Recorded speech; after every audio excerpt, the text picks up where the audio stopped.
तो वो नेहरू के ज़माने की कंपेयर करते हैं, इंदिरा गांधी जी के कंपेयर प्राइसेस उस वक्त क्या थे वो अरे आज आप क्या कर रहे हैं वो महत्व का है। You are ruling today. इस इन्फ्लेशन को कंट्रोल करने के लिए आपने क्या कदम उठाया ये महत्व का है, ना कि आज़ादी के पहले क्या था, फिर नेहरू जी ने क्या किया, इंदिरा जी ने क्या किया, राजीव ने क्या किया। क्योंकि कांग्रेस को तो आप गालियां देते दे दो, लेकिन ये मेन समस्या है महंगाई का। आपने इसको खाने पीने के सामान जो उसको कंट्रोल करना था वो नहीं किए। और ऐसे है चंद ये पल्सेस है, ये आप कंट्रोल कर सकते हैं। तेल है आप कंट्रोल सकते। एसेंशियल कमोडिटीज जितने भी होते हैं उसको कानून है कंट्रोल करने का, लेकिन चंद ऐसे उनके लोग हैं, उनके दोस्त लोग हैं, वो यहाँ पर अगर महंगाई हो गई तो बाहर से इंपोर्ट करते हैं, वो जहाज समंदर में रखते हैं टिल यहाँ के प्राइसेस राइज नहीं होते। जब प्राइसेस राइज होते हैं तब वो समंदर में से रहने से जहाज पोर्ट पे लाते हैं। पोर्ट पे इसे लाने के बाद ही उसको वो टैक्स लगेगा, वो लगेगा, ये लगेगा, इसीलिए वो भी काम वो करते हैं। यानी दे ट्रीट बिग जो जहाज होते हैं उनको एक गोडाउन के तरफ वो ट्रीट करते हैं। तो ऐसा भी फायदा वो लोग अपने दोस्तों को करके देते हैं। और तीसरा किसान किसान का हम नहीं बोल रहे, किसान लोग तो धरना बैठे यहाँ, और किसान लोग वहाँ पर 1 साल तक बैठे, उनकी कोई चिंता उन्होंने नहीं की, और 3 काले कानून लाके उन्होंने फिर बाद में वापस लिया।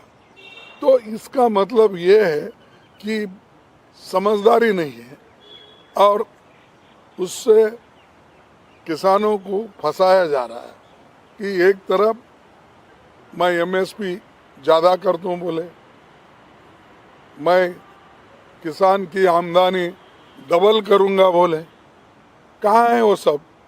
और ये सब बातें पार्लियामेंट में उसका उत्तर या उसके बारे में कुछ नहीं बोलते, ना बेरोजगारी के बारे में बोलते हैं, ना महंगाई के बारे में बोलते हैं, ना किसानों के बारे में। दूसरे चीज़ लाना जो इर्रेलेवेंट है और उसी के ऊपर वो भाषण उनका चलते रहता है।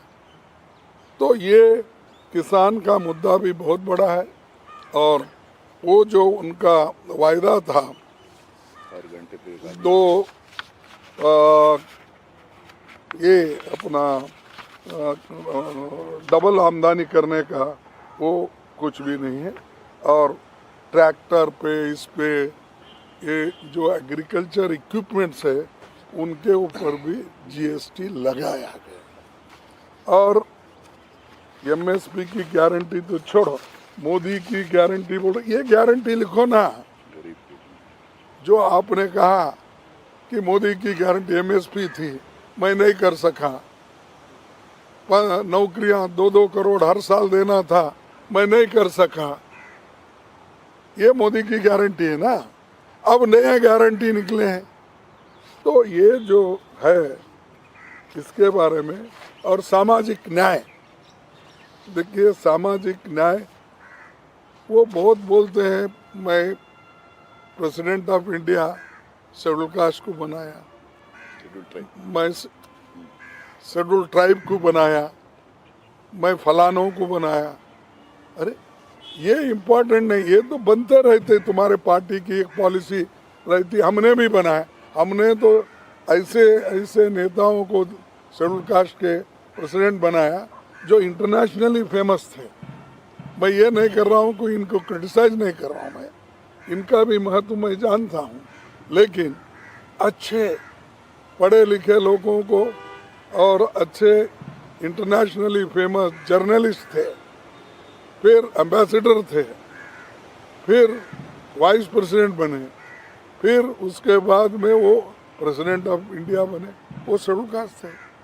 तो ये बातें उन्होंने वहाँ बोलना, बाबा साहब अम्बेडकर के बारे में हम फोटो लगाए वो बोल, इससे देखो ये तो इमोशनल चीज़ें हैं, लेकिन आदमी को रोजगार देना ये इम्पोर्टेंट है। इसकी बात आप करना चाहिए, इसके लिए हम बोलते।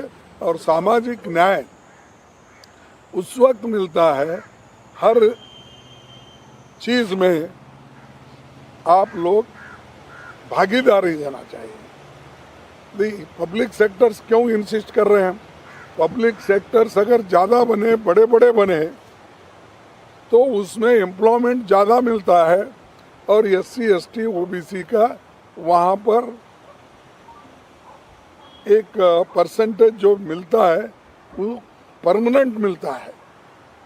वो इधर उधर भागने की जो कॉन्ट्रैक्ट जॉब करना, डेली वेजेस करना, ये सब उसको स्थिरता नहीं देती और ख़ास करके उनको एक स्टेबिलिटी भी नहीं मिलती।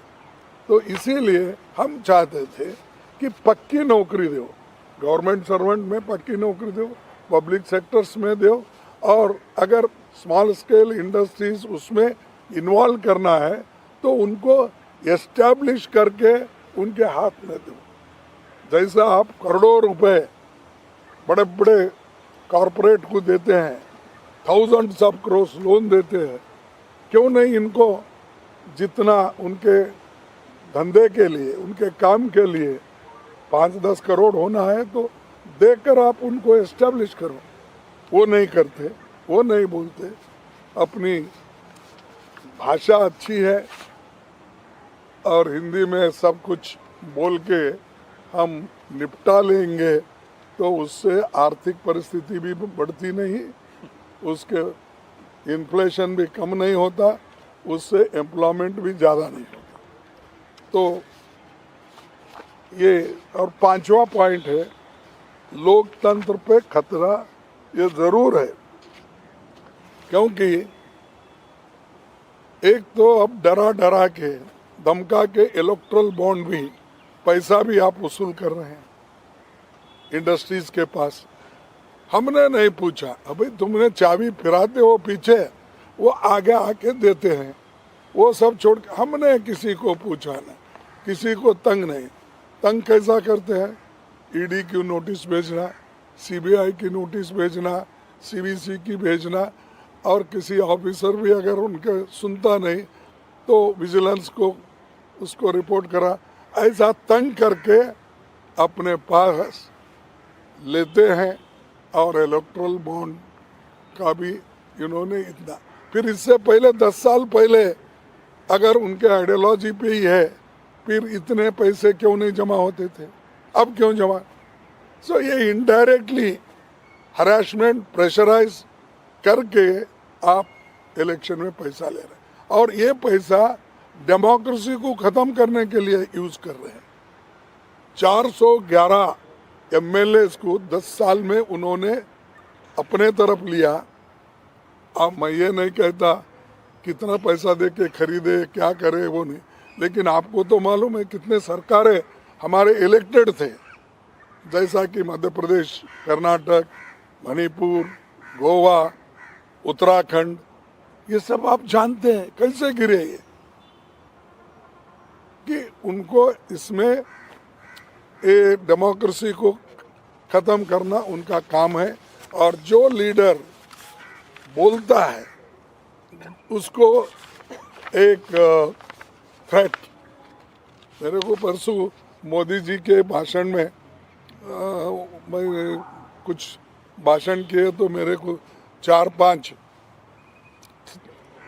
कॉल्स आए, कोई ऐसी गंदी गालियाँ दिया, वैसी दिया। तो मैं यहाँ पर कहाँ पर हमने पुलिस स्टेशन में रजिस्टर करवाया है, जो केस है वो देखेंगे। इससे पहले भी तुगलक पुलिस स्टेशन में करवाया था। इससे पहले मैं वहाँ 2-4 महीने रहता था साउथ एवेन्यू में, वहाँ पर साउथ एवेन्यू पुलिस स्टेशन में करवाया, अपने बेंगलुरु में करवाया, सदाशिव नगर। कितना, क्यों? अरे आप बहस करो, आपकी बहस के ऊपर लोगों को कन्विंस करो। ऐसा लोगों को लगा के डरा के हमको कमज़ोर करना चाहते हैं तो हम कमज़ोर कांग्रेस वाले भी होने वाले नहीं, मैं भी होने वाला नहीं। मैं तो इतनी कठिनाई देख के एक ही घर में मेरे बाप एक बच्चे थे, मैं एक बचा, दो ही मिलके अब 83 तक मैं आया हूँ एज, और 53 साल से मैं पॉलिटिक्स में हूँ। एक इलेक्शन भी मेरी गई नहीं थी, परसों एक छोड़ के। लेकिन मेरे को भी इनडायरेक्टली गालियाँ देना, डिफेम करना, सोशल मीडिया में डालना, ये कर रहे हैं, करने दो। उनका काम है कि अगर शेड्यूल कास्ट का वो भी जिसके पीछे कोई भी नहीं है, ऐसे आदमी को अगर वो डिफेम करना चाहते हैं, और 53 साल में एक कलंक नहीं है। मैं 20 साल वहाँ मिनिस्टर था, 10 साल यहाँ मिनिस्टर और 8 साल अपोजिशन लीडर, वहाँ भी अपोजिशन लीडर 18 साल था। तो कोई मेरे तरफ उंगली उठा के भी नहीं बोल। अब ये लोग डराने की कोशिश कर रहे, ठीक है, डराने दो, वो बाद में की बात है। हम देखेंगे कि हम सिंपैथी नहीं चाहते, हम ऐसे हैं वैसे हैं। इसीलिए हम तो ये चाहते हैं कि जनता की भलाई के लिए इन्हों जो काम करना चाहिए वो काम नहीं हुआ, इसीलिए ये हमारा ब्लैक पेपर हम आपको प्रेजेंट कर रहे हैं। और दूसरा, हर ईडी सीबीआई ये लगाते हैं। देखिए हमारा क्या हुआ, उन्होंने झारखंड के सरकार को खत्म करने का सोचा, क्या हुआ, उल्टा हमारे को, जहां हमारे को 44 थे वो 48 हो गए। खैर एक आदमी बीमार था, प्रेजेंट 47 हो गए। क्यों करना ये एक्सपेरिमेंट? जब मजबूत सरकार है उसको गिराना, डराना, फिर उनको अलग रखना, ये चीज़ें वो करके आगे आना चाहते हैं। और कि हमको जनता का सपोर्ट है। जनता का सपोर्ट कहाँ है? अगर जनता का सपोर्ट होता तो पूरे देश में चीफ मिनिस्टर तुम्हारे ही होते थे। ये गिरा गिरा के चीफ मिनिस्टर नहीं बना सकते थे। और यहाँ से जो कांग्रेस वालों को अपने ले रहे हैं, लेकर जो सरकारें बना रहे हैं और उन्हीं से गालियाँ दिला रहे हैं। नेहरू जी को, इंदिरा जी को, सोनिया जी को, राहुल जी को, जो अपने पादयात्रा कर रहे हैं उन्होंने, और राहुल जी हर जगह जा रहे हैं तो भी उसके ऊपर टीका। राजा क्या वह राज्यसभा में थे? कल बोले वो। और क्या उनकी क्या वहाँ गलती थी? अरे ठीक है भाई, तुम लोकसभा मेंबर है, उन्होंने बोलो, उन्होंने जब आते हैं तो ये जो स्टैंडर्ड है, एक प्राइम मिनिस्टर स्टेट्समैन के जैसे अपना आगे का विजन देना, उन्होंने क्या किया वो बोलना, वो छोड़ के मैं और 5 साल आऊँगा, मैं वो करूँगा, ये करूँगा, ये तो बोल रहे हैं आप। लेकिन मेरा यही है कि पिछले आप के करतूत क्या है, आज के करतूत क्या है, इसमें हम सब दिए हैं। और जो ये देश को डिवाइड करने की बात, साउथ और नॉर्थ का डिवाइड करने का उन्होंने बोला। अरे भाई साहब, मोदी जी, आप जब चीफ मिनिस्टर थे गुजरात के, आपने पूछा केंद्र सरकार उस वक्त के यूपीए गवर्नमेंट को कि 50% टैक्स स्टेट को मिलना चाहिए, और उन्होंने ये भी कहा टैक्स नहीं देना चाहिए अगर हमको नहीं मिलता।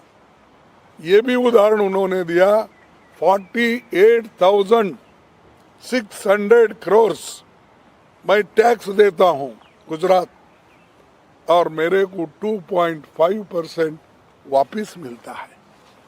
फिर ये डिवाइड की बात हो गई नहीं। ये लोग अगर दूसरे पार्टी के लोग बात कर रहे हैं तो आपने तो खुद बोला चीफ मिनिस्टर होके, और वही बात अगर दूसरा बोलता है वो देशद्रोही होता है, वो देश तोड़ने की बात करता है। तुम क्या करें? तुम तो देश तोड़ने की बात हमेशा करते, दंगे करवाए, पीछे लोगों को भड़काए, ऐसे ऐसे भाषण करके भड़काए, पूछो मत। और वही आदमी आज ये कहता है कि साउथ नॉर्थ की झगड़ा कर रहे हैं, देश को तोड़ना चाहते हैं। तुम कौन सी बात किए जब चीफ मिनिस्टर थे? तो वो उनको देखना चाहिए। और गवर्नर तो ऐसे बने हैं कि स्टेट के डिक्टेटर्स, वो जो कहते हैं वही होना। कहीं भी गवर्नर्स को इन्होंने बिठाया है तो वहाँ सरकार को डिस्ट्रॉय करने के लिए बिठाया। जहाँ बीजेपी का सरकार है कोऑपरेट करो, जहाँ नहीं है उसको फाइल्स वापिस भेजो, पेंडिंग रखो, ये सब है इसमें। मैं ज़्यादा आपको यहाँ पर और भी कुछ नहीं कहना चाहता हूँ, लेकिन जो कुछ मैंने आपके सामने रखा है और इसमें पूरा डिटेल भी आप देख सकते हैं। और आखिरी में एक ही बात करूँगा कि भाई कांग्रेस पार्टी ये महात्मा गांधी जी की पार्टी है। उसने स्वतंत्रता संग्राम में भारत को करके भारत को 200 वर्षों के ब्रिटिश अन्याय से निकाला, और 2024 में हम भारत को भाजपा के अन्याय के अंधेरे से बाहर लाएंगे इंडिया गठबंधन से, और न्याय प्रदान करेंगे और काम करते रहेंगे। भारत के लोगों को हमने पहले भी जो वायदा किया है वो वायदे हम निभाएंगे, जैसा कि right to work, right to education, right to food, ये सब कानून हमने बनाया। तो उन्होंने कहे कि ये मोदी 80 करोड़ लोगों को फ्री दे रहा। अरे भाई हम भी दे रहे थे, उसका रेट ही था 3 रुपये। उसके बाद हर स्टेट ने कहीं मुफ्त किया, कोई अलग किया, लेकिन इन्होंने इतने जोर से बोलते हैं कि दूसरे समझे कि क्या सच बोल रहा है।